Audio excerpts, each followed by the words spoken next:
एक ऐसी घटना से आपको रूबरू कराएँगे जिस घटना को सुनकर शायद आप चौंक जाएँगे।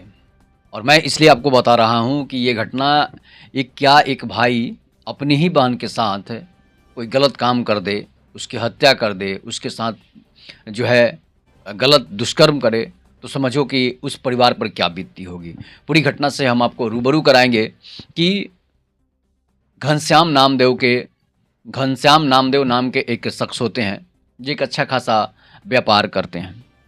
और व्यापार जो है उनकी इतनी अच्छी थी कि वो अपनी लड़की को पढ़ा लिखा कर डॉक्टर बनाना चाहते थे।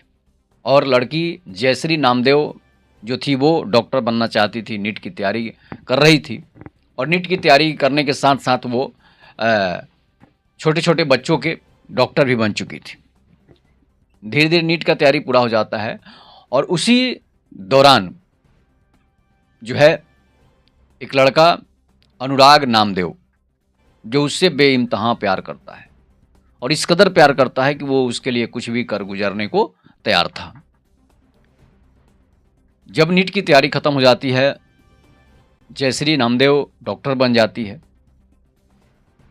बच्चों के डॉक्टर बन जाती है, चाइल्ड स्पेशलिस्ट डॉक्टर बन जाती है। तो अब वो अपना क्लिनिक खोलना चाहती थी और सोचती थी कि सरकारी नौकरी जो है हॉस्पिटल में भी करेंगे और अपने घर के अगल बगल शहरों में क्लिनिक भी खोलेंगे। इन सब चीज़ों पर आपस में घनश्याम नामदेव से बातें होती रहती थी और उसके अपने पिता से। और इसके बाद धीरे धीरे जब वो डॉक्टर बन जाती है तो उसकी शादी जो है सेट हो जाती है, इसलिए कि उसके पिता जो थे वो एक बहुत बड़े बिजनेसमैन थे और उसकी शादी जो है रोहित नामदेव नाम के एक लड़के से सेट कर दी जाती है, जो सर्जन था, जो डॉक्टर था और सर्जन था। सर्जन डॉक्टर तो आपको पता ही है कि ऑपरेशन करते हैं।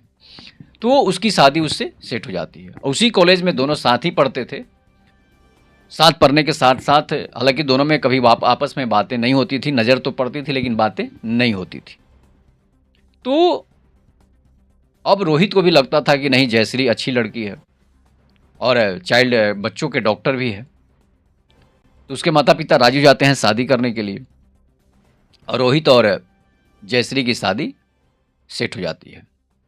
उसके बाद 8 मई को दोनों की शादी रिंग सेरेमनी होती है।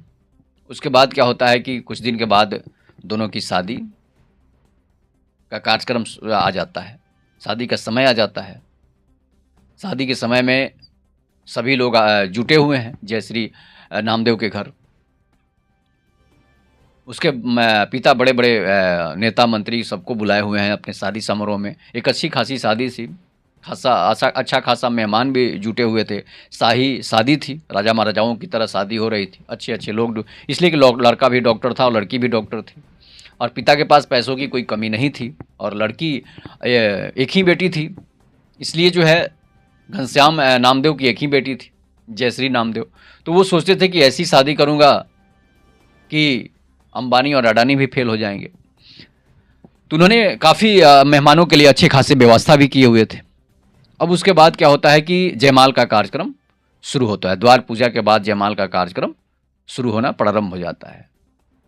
अब जयमाल के कार्यक्रम में मंच लगा हुआ है, उसके सभी सहेलियां जुटी हुई है, अनेकों डॉक्टर भी जुटे हुए हैं, लड़कियां डॉक्टर भी जुटी हुई है। जयमाल का कार्यक्रम शुरू होता है। रोहित स्टेज पर आते हैं और जयश्री को मुंह में मिठाई खिलाते हैं। मिठाई खिलाने के बाद जो है जैसे ही जयमाला डालने के लिए हाथ में अपने फूल पुष्प लेकर आगे बढ़ते हैं। जयमाला हंसी मजाक तब तक चल रहा था, सभी लोग जुटे हुए थे, कुछ लोग खाना खा खा कर निकल भी रहे थे। उसके बाद जैसे ही वो माला डालने के लिए जयश्री को आगे बढ़ते हैं, तब तक एक नकाबपोश लड़का जो है वहाँ पहुँचता है और नकाबपोश लड़का जब वहाँ पहुँचता है और दनादन गोलियां जो है जयश्री पर बरसा देता है। जयश्री पर गोलियां बरसाता है तो डॉक्टर रोहित का एक दोस्त था, उस लड़के को पकड़ने की कोशिश करता है, उसके भी जांघ में गोली लग जाती है। उसके बाद क्या होता है कि अब गोली जो है वो जयश्री के गर्दन पर लग जाती है। जयश्री गिरकर वहीं छटपटाने लगती है, तड़पने लगती है और वो लड़का वहाँ से भागने लगता है। जयश्री बचाने की जद्दोजहद कर रही है। जो खुशी अभी तक थी वो खुशी अब मातम में बदलने वाली है। सभी लोगों में चीख पुकार मच जाती है, सभी लोग रोने भी लगने लगते हैं। उसके बाद रोहित के जो दोस्त थे, उसके गांव वाले थे, जो रिश्तेदार आए हुए थे, सभी लोग दौड़कर उस लड़के को पकड़ते हैं। उसकी काफ़ी अच्छी खासी धुनाई की जाती है। उसे तब तक मारा जाता है जब तक वो बेहोश नहीं हो जाता है। इसके बाद आनन फानन में जो है राजश्री को वहाँ से जयश्री को हॉस्पिटल पहुँचाया जाता है। जयश्री जब हॉस्पिटल पहुँचती है तब तक काफ़ी देर हो चुकी होती है और जयश्री की डेथ हो जाती है। इसके बाद उस लड़के को भी उसी हॉस्पिटल में एडमिट कराया जाता है जिसका नाम अनुराग नामदेव था। तो अनुराग नामदेव अब वो बेहोशी की हालत में है, कोमा में है, उसे होश नहीं आ रहा है। तो घर के परिवार के दोनों परिवार के लोग जुटे हुए थे। इसके बाद जयश्री की डेथ हो जाती है।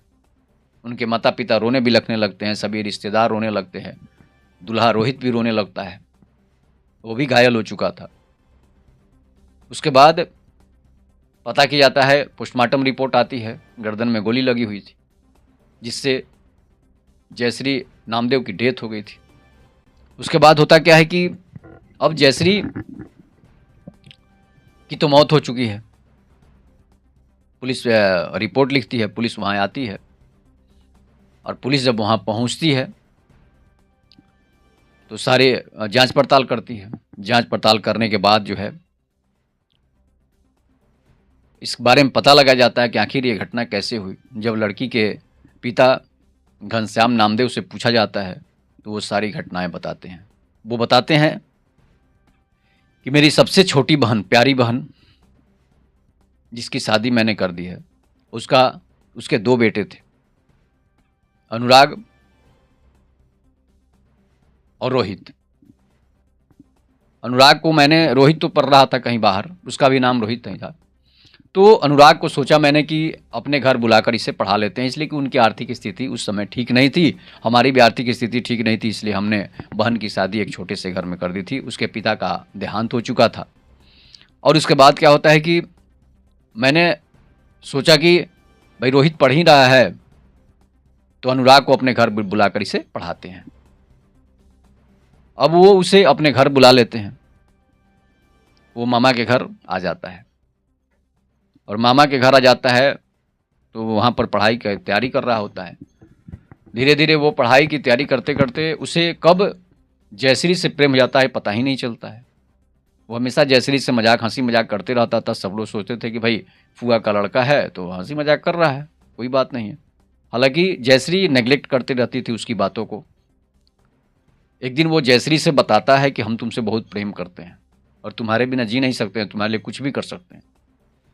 तो जयश्री मना करती है कि भाई तुम हमारे भाई हो, हमारे बुआ के लड़के हो, मैं तुम्हारे मामा की लड़की हूँ, तो हम लोग तो भाई बहन है रिश्ते से, तो शादी कैसे हो सकती है, प्रेम कैसे हो सकता है। और साथ में पले बढ़े हैं, एक साथ खेल रहे हैं, कूद रहे हैं, एक साथ खा रहे हैं। तो अनुराग बोलता है कि नहीं है, तुम्हारी खूबसूरत चेहरा, तुम्हारी आँखें, वो सब हमें पसंद है, तुम्हारी जवानी सब हमें पसंद है और मैं इसे खोना नहीं चाहता हूँ।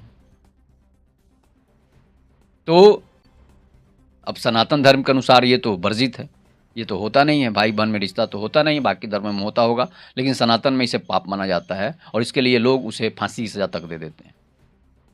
उसकी कुछ भी कर सकते हैं इसके लिए, किसकी भाई बहन का रिश्ता है। भाई बहन ही एक ऐसा रिश्ता है, संस्कार है जो आज तक विश्वास पर जिंदा है, लोग जिंदा हैं, ये हमारा भाई है, ये हमारी बहन है, नहीं तो फिर जानवर में और मनुष्य में कोई अंतर नहीं रह जाता। इसीलिए मनुष्य ने, हम लोग कहते हैं कि मनु की संतान मनुष्य है, तो इसमें संस्कार है मनुष्य में, जो धरती पर आया है मनुष्य, उसका रिश्ता है, भाई बहन है, संस्कार है। तो फिर तो अगर ऐसा कोई संस्कार नहीं रहेगा, भाई बहन का रिश्ता नहीं रहेगा, माता बेटा का रिश्ता नहीं रहेगा, तो फिर जानवर हमसे बेहतर है कि जानवर ही अच्छा है। इसलिए वो किसी के साथ कुछ भी कर सकते हैं। उसको तो पहचान नहीं है कि ये मेरी माँ है, ये मेरी बहन है। तो अब ये लड़का जानवर बन चुका था, जानवर से भी खतरनाक जानवर, भेड़िया बन चुका था। और वो एक दो बार तो जयश्री के साथ ज़बरदस्ती भी करना चाह रहा था। तो फिर घनश्याम नामदेव को इस बात का पता चलता है, उसके मम्मी को पता चलता है जयश्री के, तो वो उसे वहाँ से भगा देते हैं, बाहर निकाल देते हैं, और वो एक प्राइवेट बैंक में जॉब करने लगता है। उसके बाद भी वो जयश्री को फ़ोन करके परेशान करते रहता था। जयश्री हमेशा घर वालों को बताते रहती थी, तो घर वालों ने सोचा कि भाई इस टेंशन से दूर होने के लिए जयश्री तुम शादी कर लो। तो जयश्री शादी के लिए राजी हो जाती है और रोहित से उसकी शादी सेट कर दी जाती है। अरेंज मैरिज था, लव मैरिज तो था नहीं। उसके बाद अब जयश्री अपनी बहन जयश्री की बुआ जो थी उसका भी रोते रोते बुरा हाल है। अब वो डर से घर भी नहीं आ रही है और अपने लड़के को कोस रही है, इसे फांसी की सज़ा, भगवान इसे फांसी की सज़ा दे दी। इसे दूसरी लड़की नहीं मिल रही थी, अपनी ही बहन से ये शादी करना चाहता था।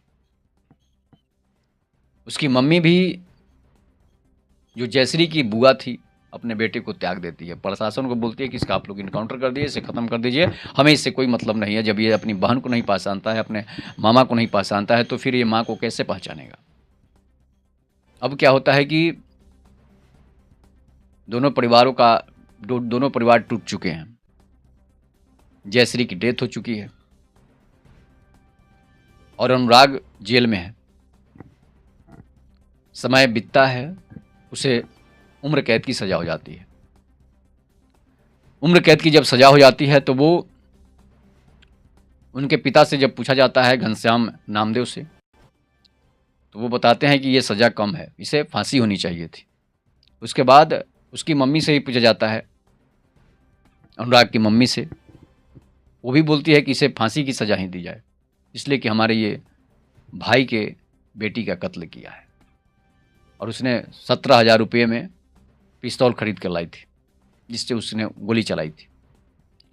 अब उसके पिता जो हैं वो हाईकोर्ट पहुंचते हैं, लोअर कोर्ट की सज़ा पर, कहते हैं कि ये कम है सज़ा, इससे हाईकोर्ट से फांसी की सज़ा दिलाएंगे, नहीं तो सुप्रीम कोर्ट भी जाएंगे। तो उसके बाद क्या होता है कि धीरे धीरे समय बीतता है, 1 साल बीत जाता है।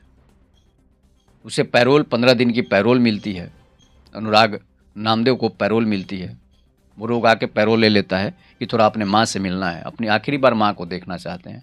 15 दिन की पैरोल पर घर आता है। वो घर से बाहर नहीं निकलता है, घर के अंदर ही लुका छुपा रहता है। अब उसे इस बात का अफसोस था कि हमने बहुत बड़ी जहालत, बड़ी काम कर दी। हमने वो काम कर दी है जो हमें अब ना तो भगवान माफ़ करेंगे, ना हमारे माता पिता और गार्जियन माफ़ करेंगे। जब हमारी माँ हमें फांसी की सज़ा की मांग करने लगी है तो समझ लिए कि हमने कौन सा देशभक्ति का काम कर दिया है, हमने कौन सा प्रेम का काम कर दिया है। प्रेम राधा कृष्ण, राम सीता और लैला मजनू का था, ये कौन सा प्रेम है अपनी बहन से ही प्रेम कर लेना। उसके बाद जब 15वां दिन पूरा होता है तो वो घर में फांसी लगाकर आत्महत्या कर लेता है। माँ का उसकी रो रो कर बुरा हाल है। घनश्याम नामदेव भी वहाँ पहुँचते हैं, अपनी बहन को चुप कराते हैं और कहते हैं बहन से कि बहन तुम्हारी कोई गलती नहीं है, ये हमारे पास, हमारे संस्कार का असर है कि हमने इसे अपने पास रखा था। अगर अपने पास नहीं रखता तो शायद ये दिन देखना हम दोनों को नहीं पड़ता। और वो अपनी बहन को लेकर अपने घर पहुँचते हैं और उसका अंतिम संस्कार किया जाता है। प्रशासन भी अवाक था, हक्का बक्का था कि भाई उसने ये क्या कर ली, इसलिए कि उसे 15 दिन की पैरोल मिली थी। अब समस्या ये है कि सिर्फ एक गलती ने, जिस्म की भूख ने 2 परिवारों को बर्बाद कर दिया। खुद तो बर्बाद हुआ ही, लड़की के परिवार, दूल्हे के परिवार और खुद के परिवार को, खुद को बर्बाद कर लिया। तो ऐसी जहालियत भरी प्रेम नहीं होनी चाहिए। प्रेम की जगह होती है दिल में, प्रेम की जगह हत्या नहीं होती है, मौत नहीं होती है। और किसी को पा लेना ही प्रेम नहीं होता है। प्रेम प्रेम होता है, आंखों से होता है, दिल से होता है। और भाई बहन का प्रेम तो एक अलग प्रेम होता है। उस प्रेम से बड़ा ये जिस्म वाला प्रेम नहीं हो सकता है। भगवान ही रिश्ता बनाकर भेजते हैं। ऐसी जहालत भरी ज़िंदगी, सोच कहाँ से आती है, ये आप लोग बताइएगा। ये घटना भोपाल की है, मध्य प्रदेश के भोपाल के शहर के एक गाँव की घटना है। इस पर आप लोग अपनी प्रतिक्रिया ज़रूर दीजिएगा। तब तक के लिए नमस्कार। जय हिंद, जय भारत, जय श्री राम।